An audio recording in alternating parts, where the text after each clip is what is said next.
Hello guys, welcome back to the study. Guys, यहाँ पे एक क्वेश्चन उठ रहा था, आप लोग पूछ रहे थे बहुत ज्यादा कि अभी इंडियन कोस्ट गार्ड की जो वैकेंसी आई हुई है उसमें सबसे बेस्ट कौन सा पोस्ट होगा, जनरल ड्यूटी जीडी या फिर डीबी या फिर यांत्रिक। गाइज ऑब्वियसली सबसे बेस्ट जो है यहाँ पे यांत्रिक है, बट ऐसा नहीं है कि बाकी सारे पोस्ट अच्छे नहीं है।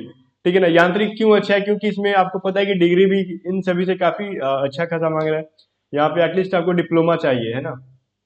तो इलेक्ट्रिशियन वगैरह की चाहिए पोस्ट, तो उन सभी से अच्छी है, सैलरी भी अच्छी है इसमें। बट यहाँ पे सारे लोगों के पास क्या डिप्लोमा नहीं है, वो तो सारे के पास है क्या? तो ट्वेल्थ यहाँ पे, ट्वेल्थ वाले बच्चे सारे के सारे यहाँ पे लगभग सारे होते ही हैं जो ट्वेल्थ पास हो गए होंगे। ठीक है, ये एक चीज उठ रहा था सवाल कि यहाँ पे अब बचता है जीडी में से और डीबी में से बेस्ट कौन सा है, तो अप्लाई कौन सा करे। तो पहले ये मैं बोलूँ कि अप्लाई किसी एक को ही कर सकते हो, आप लोग तीनों पोस्ट के लिए बिल्कुल भी नहीं कर सकते। मैंने जब नोटिफिकेशन की जब वीडियो बनाई थी तो उसमें बताया था आपको, नोटिफिकेशन में मेंशन कर रखा है ऑलरेडी। आप अगर आपने पूरा अच्छे से पढ़ा होगा तो आपको पता चल गया होगा कि किसी एक पोस्ट के लिए अप्लाई कर सकते हैं। और हाँ, अलग अलग रजिस्ट्रेशन आईडी बना के तीनों पोस्ट के लिए अप्लाई करोगे तो पकड़े जाओगे तो तीनों के तीनों को रिजेक्ट कर दिया जाएगा। पकड़े कैसे जाओगे?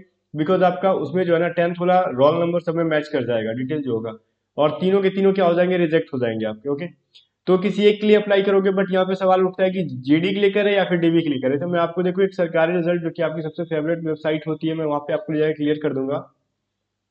सबसे पहले तो ये फॉर्म अप्लाई होगा 5 जनवरी से। ठीक है, 5 जनवरी से स्टार्ट होगा फॉर्म अप्लाई होना। कब तक होगा मैं ये आपको बता दूं, कुछ लोगों को नहीं पता होगा। और ये 19 जनवरी तक रहेगा, बट कोशिश करना कि 5 से लेके 10 जनवरी के बीच में जितना हो सके अप्लाई कर देना, बिकॉज लास्ट में सर्वर वगैरह डाउन चलते हैं इसका। और 5 जनवरी को भी सर्वर उतना अच्छा खासा रहेगा नहीं, 5 6 जनवरी को इसका सर्वर ऐसे भी डाउन रहेगा, बिकॉज बहुत सारे बच्चे जो है एक ही बार जाके क्या करेंगे, फॉर्म को अप्लाई करेंगे, है ना। तो गाइज यहाँ पे बट इसको स्टार्ट करने से पहले मैं एक चीज बताना चाहूंगा आपको कि आप में से जितने भी बच्चे अगर एयरफोर्स एक्स वाई ग्रुप की अगर प्रिपरेशन कर रहे थे तो आपके लिए एक बेस्ट चॉइस क्या थी, यहाँ पे अनअकैडमी की तरफ से एक बैच लॉन्च हुई थी, गरुड़। ठीक है ना, इसमें एयरफोर्स एक्स वाई की जो बैच है, यहाँ पे जो टीचर्स है सारे अच्छे टीचर्स हैं। इन सभी का आपने नाम कहीं ना कहीं सुना होगा। और ये 5 जनवरी से बैच स्टार्ट हो रहा है, 30 जनवरी 30 मार्च तक ये बैच चलेगा। ठीक है, 5 जनवरी से लेके 30 मार्च तक की बैच चलेगी, जो कि एयरफोर्स एक्स वाई वालों के लिए है। अब अगर इस बैच में अगर आप एनरोलमेंट लेना चाहते हो तो आपको लिंक इसका डिस्क्रिप्शन में दे दूंगा। अगर आप एयरफोर्स की प्रिपरेशन नहीं कर रहे, अगर आप एनडीए की कर रहे हो, ठीक है ना, तो एनडीए वालों के लिए भी एक गुड न्यूज है क्या, तो ये पैंथर बैच जो था आपका अभी कंटिन्यू हुई है। ठीक है ना, जो कि 90 डेज का बैच था, ये भी 29 दिसंबर से स्टार्ट था, 30 मार्च तक ये बैच जो है आपका चलेगा। और गाइज आप किसी भी बैच की अगर ज्यादा जानकारी चाहते हो तो डिस्क्रिप्शन बॉक्स में मैं इसका लिंक दे दूंगा।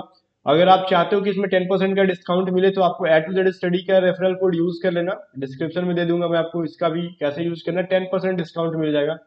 अब वो क्या चीज होता है, देखो यहाँ पे जब भी आप सब्सक्रिप्शन होगे तो कुछ ऐसा दिखेगा और वहां पे नीचे लिखेगा हैव अ रेफरल कोड। जैसे ही यहाँ पे आप A to Z study fill करोगे तो यहाँ पे सारे फी में देखना डिस्काउंट मिल जाएगा, 8,000 वाला में भी 10% का डिस्काउंट मिल जाएगा, इन सभी में लगभग आपको डिस्काउंट मिलेगा ही मिलेगा। ठीक है, तो इस चीज को जरा आप लोग ध्यान दे लेना। तो एक बार आप चाहते हो तो मैं आपको बता देता हूँ किस तरीके से होगा। देखो सारे देखो प्राइसेस कम हो गए यहाँ पे, ठीक है ना, चाहे किसी भी चीज की क्या मतलब आप एयरफोर्स के लिए ले लो या फिर एनडीए के लो, सभी में वही सेम चीज रहेगा। गरुड़ बैच का भी लिंक डिस्क्रिप्शन में, पैंथर का भी है। अब हम आते हैं यहाँ पे कोस्ट गार्ड की तरफ, यहाँ पे कौन सा हम अप्लाई करें। देखो बात यहाँ पे ये नहीं है कि हम कौन सा अप्लाई करें, बात यहाँ पे होती है कि आप किसके लिए ज्यादा एलिजिबल हो। ठीक है ना, क्यों भाई, पहले तो देखो सीट ऑब्वियसली ज्यादा है किसकी, जीडी की, ग्राउंड ड्यूटी की, है ना। और यहाँ पे डीबी की सीट जो है 50 ही है सिर्फ, सारी कैटेगरी को मिलाकर। और यहाँ पे कैटेगरी वाइज ज्योति वैकेंसी यहाँ पे निकलती है, जो चीज नीचे यहाँ पे दी हुई है मैं आपको दिखा दूंगा। 10+2 अगर आपने पास किया फिजिक्स एंड मैथ से तो ही आप जीडी की अप्लाई कर सकते हो, बट आप आर्ट्स वगैरह से हो तो ऑब्वियसली आप नहीं कर सकते। तो आपके लिए जीडी बेस्ड होकर भी कोई फायदेमंद है नहीं, क्योंकि अगर आपने फिजिक्स नहीं लिया, आर्ट्स ले लिया, ठीक है, आर्ट्स की हो, कॉमर्स की हो, तो जीडी बेस्ड भी है तो कोई फायदा नहीं है, क्योंकि आप अप्लाई करोगे डीबी में ही। अब डीबी में क्या आर्ट्स वाले अप्लाई करेंगे? बिल्कुल करेंगे, क्योंकि ये 10th लेवल की जॉब है। तो यहाँ पे किसी भी स्ट्रीम से हो फर्क नहीं पड़ता है, बस आपके पास 10th में होना चाहिए।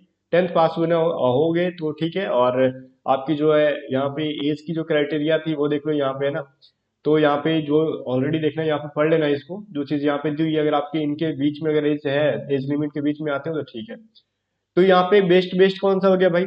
अगर यहाँ पे फाइनली मैं बोलूँ कि आप सिर्फ 10th पास हो और इंटर में कुछ और स्ट्रीम है, फिजिक्स मैथ नहीं है, साइंस ही हो बट बायो हो, ठीक है, तो फिर आप नहीं अप्लाई कर सकते। बट बायो है एडिशनल में मैथ ले रखा है तो आप अप्लाई कर सकते हो, ठीक है ना, एडिशनल में भी मैथ है और फिजिक्स है तो आप इसको ले सकते हो। क्योंकि बायो वाले कुछ बच्चे एडिशनल में मैथ लेते हैं और उनको फिजिक्स पढ़ना पड़ता है, तो वो जीडी के लिए अप्लाई करेंगे। बट कमी क्या है ना यहाँ पे, जीडी में अप्लाई करना बड़ी बात नहीं है। जीडी में दो पेपर होगा, सेक्शन 1 और 2। सेक्शन 2 में आपको जो पेपर होगा वो 12th लेवल का मैथ और फिजिक्स पूछेगा। ये चीज देख लेना आपकी प्रिपरेशन कैसी है। अदरवाइज आप डीबी के लिए अप्लाई करना। तो देखो इसमें बेस्ट नहीं देखना, देखना है किसके लिए आप एलिजिबल हो। और इसलिए यहाँ पे ये चीज देख लो कि जीडी की जो 260 वैकेंसी, और कैटेगरी वाइज देख लो। अगर आप अनरिजर्व कैटेगरी से हो, मतलब जनरल कैटेगरी से हो, तो आपके पास 114 सीट है। ऑल ओवर इंडिया की बात कर ले। ईडब्ल्यूएस हो अगर आपने बनवा रखा है तो 33 सीट्स है जीडी के लिए, ओबीसी के लिए 88 है, ठीक है ना। एससी एसटी की भी यहाँ पे मेंशन है। बट अगर हम डीबी की बात करें, यहाँ पे डीएम इसने सरकारी रिजल्ट वाले ने क्या एरर कर रखा है, डीबी की अगर बात करें तो सिर्फ 22 सीट ही है यूआर कैटेगरी की और 6 ईडब्ल्यूएस के। ऑल ओवर इंडिया 8 सीट जो ओबीसी के लिए रिजर्व है, ठीक है ना। और 50 टोटल है। बट यहाँ पे देखना सबसे ज्यादा भीड़ यहाँ पे होने वाली है डीबी और जीडी में, ठीक है ना। क्योंकि डीबी में तो बहुत ज्यादा बच्चे अप्लाई करेंगे जो कि किसी भी स्ट्रीम से होते हैं ना, वो सारे अप्लाई करेंगे। इवन वाई ग्रुप के जितने भी बच्चे सारे जाके डीबी में अप्लाई करेंगे। और फी तो आपको पता ही है 251 ले रहा है। तो जितने भी बच्चे जो डीबी के लिए अप्लाई कर रहे हो, मतलब अपना 100% से भी ज्यादा देना, क्योंकि डीबी में कंपटीशन नहीं है, महा कंपटीशन है, ठीक है गाइस। तो इसमें बेस्ट कुछ भी नहीं है अगर देखे तो, और बेस्ट देखे तो आपके एलिजिबिलिटी के अकॉर्डिंग सारी चीजें बेस्ट है, ठीक है। डीबी जो होता है वो डोमेस्टिक ब्रांच होता है, घरेलू काम उसमें मिलते हैं, आपको मैंने बताया था। तो ये मत सोचो इसमें क्या है, कितनी सैलरी मिलेगी, नहीं। पहले एग्जाम क्रैक करो, कंपटीशन फेस करो, उसके बाद सोचना क्या जॉब है क्या नहीं। इसके बाद अदर भी आदमी जा सकते हैं, कहीं और शिफ्ट हो सकते हैं एक जॉब से दूसरे जॉब की तरफ। तो ठीक है गाइस। तो ये एक चीज पूछ रहे थे, इसके लिए मैं ये वीडियो को बना रहा था, और कुछ भी नहीं। बाकी इसके अलावा अगर कुछ और कमेंट में करना चाहते हो, कमेंट में पूछ सकते हो। बट मैंने 2-3 वीडियो जो कोस्ट गार्ड के ऊपर बताई थी, अगर वो सब आपने नहीं देखा तो उसको जरूर देख लेना, ताकि उसकी सैलरी कितनी मिलती है, इसकी सिलेबस कितनी है, इसमें कैसा क्वेश्चन पूछता है, किस कौन कौन से बुक्स क्या होता है ना, कौन कौन बुक इंपॉर्टेंट है कोस्ट गार्ड के लिए, सेक्शन 1 के लिए। तो वो सारी चीजें मैंने बता दी है। वो जो ना प्लेलिस्ट में नहीं, आपको बस यूट्यूब चैनल पर विजिट कर लेना टू जेड स्टडी के, और अपलोड्स वाले सेक्शन में देखना सारी वीडियोस। आपको थोड़ा स्क्रॉल करके नीचे जाना, मिल जाएगी वहां पे जाओगे तो। बात समझ में आ गई। अगर आप जीडी के लिए अप्लाई करते हो और मैथ फिजिक्स है आपके पास, ठीक है ना, और सेक्शन 2 की मतलब फिजिक्स और मैथ अगर आपकी इंटर की अच्छी है, तो आप जीडी के लिए अप्लाई कर लेना। अगर आपका सेक्शन 2 का पेपर बिल्कुल भी अच्छा नहीं है, 12th का मैथ आता ही नहीं है, 12th का फिजिक्स आता ही नहीं है, भले आप फिजिक्स मैथमेटिक्स है आपके पास, तो बस ये जिद करके मत अप्लाई कर देना ना कि मैंने फिजिक्स और मैथ ली है, ठीक है ना। ये भी देखना कि आपको 12th वाली फिजिक्स मैथ आती है कि नहीं। अगर नहीं आती है तो आप ऑब्वियसली डीबी के लिए अप्लाई करो। यहाँ पे चांसेस बनते हैं कि आप अच्छा खासा स्कोर करते हो, तो यहाँ पे क्या होती है, रिजल्ट हो सकता है। और हाँ, ये इन सीट के ऊपर एग्जैक्टली सीट नहीं होता, ठीक है ना। ये राउंड अबाउट होते हैं, मतलब इन सीटों को बढ़ाया भी जाता है लास्ट में, ठीक है। वैकेंसी के लास्ट होते होते इन सीट्स को बढ़ाया भी जाता है, ठीक है।